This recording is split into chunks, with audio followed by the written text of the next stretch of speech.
what's going on, guys? This is Jordan from Boom Headshot here, doing my first little vlog post. Now that I've got the website up and running, I kind of want to do something in between each episode, so I figure, let's do some little post reviews, things like that.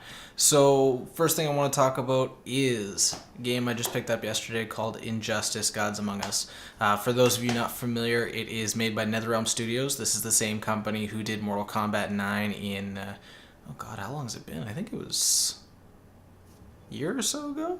Yeah, something like that. It was a year or 2 years ago that Mortal Kombat 9 came out, and I absolutely loved that game. I suck at fighters. I will make that very apparent right off the hop. I'm not good at really spending the time to learn all the different moves. I just like to kind of pick up and play, and I mean, for the most part, Mortal Kombat was good with that, but yeah, it had its points where I was just like, I can't play this right now. I'm just going to get way too frustrated.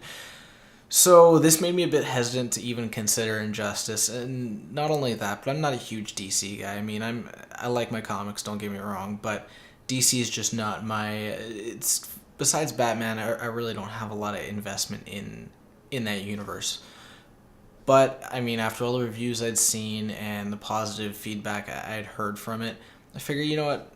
Why not? I'm on vacation, so why not pick it up and see how it is? And I gotta say, I'm pleasantly surprised by the end result. I picked it, like I said, I picked it up yesterday, and I played it all last night. I've played it all this morning. I just finished the single player campaign, which was good. It's very similar to what Mortal Kombat did, where you kind of make the progression through each character, and so you kind of use that as a way to try each character out. For the most part, you don't get to try every character, but you get a good feel for how each character plays out that are playable. So it was really nice to see that kind of come back, and the story is really solid. I mean, you've got Ed Boon and his team who did a great job of making a Mortal Kombat game have a good story. So I was expecting as much, if not better, for a DC-based story, and it was great. Shy of only taking me about 2 hours to complete, I really had a good time with it. Past that, you've got your typical, not campaign, but story mode, where you go through a ladder of different characters, finally facing off against Superman, and you unlock each character's endings, very similar to the Mortal Kombat theme. I hate that I keep coming back to it, but there's just so many similarities. For those of you who have played it, you're going to know what I'm talking about. What else? The gameplay itself, really simple. That was one thing that I heard. It's simple to pick up and play, but hard to master, and I absolutely agree with that. Being able to just grab it, play for like 15-20 minutes, it's going to be one of those games you just want to get a quick match in. Or if you're really into fighting games, you can take that time and really focus on a character, get that depth, and really know how they work, the mechanics behind them.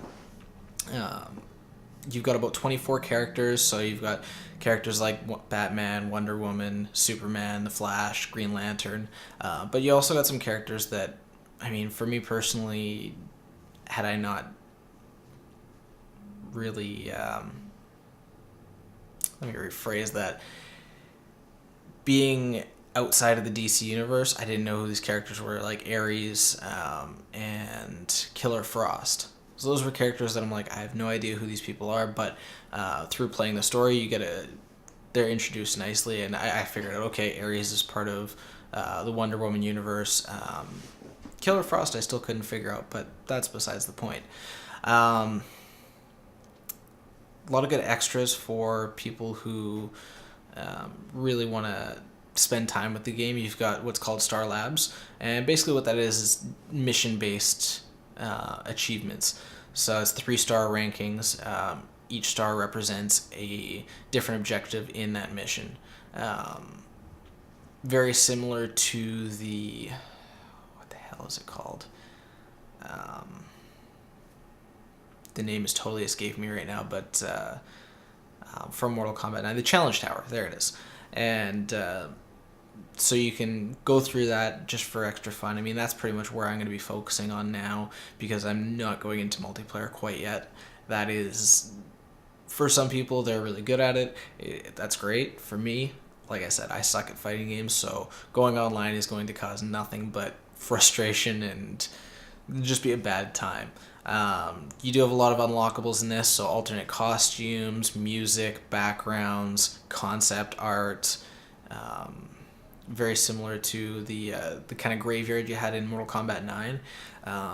But yeah, overall, I'm really impressed with the game. I mean, I'm gonna keep playing through it and maybe go through the story mode again. I don't know, we'll see, or the campaign, I should say. But yeah, there's a lot of unlockables for trophy hunters. Only if you're good online. That's the first thing I gotta say. Is it's a lot of these trophies are very online focused. So if you're not committed to doing that and you really want trophies, stay away. That's really my only word of warning. Shiv, if you're not really good at a fighter, stick to maybe easy or medium difficulties. Yeah, past that, not a whole else I want to talk about with it. But if you guys have any questions, comments, be sure to hit me up. Leave one down below. And yeah, again, Injustice, Gods Among Us. PS3, 360.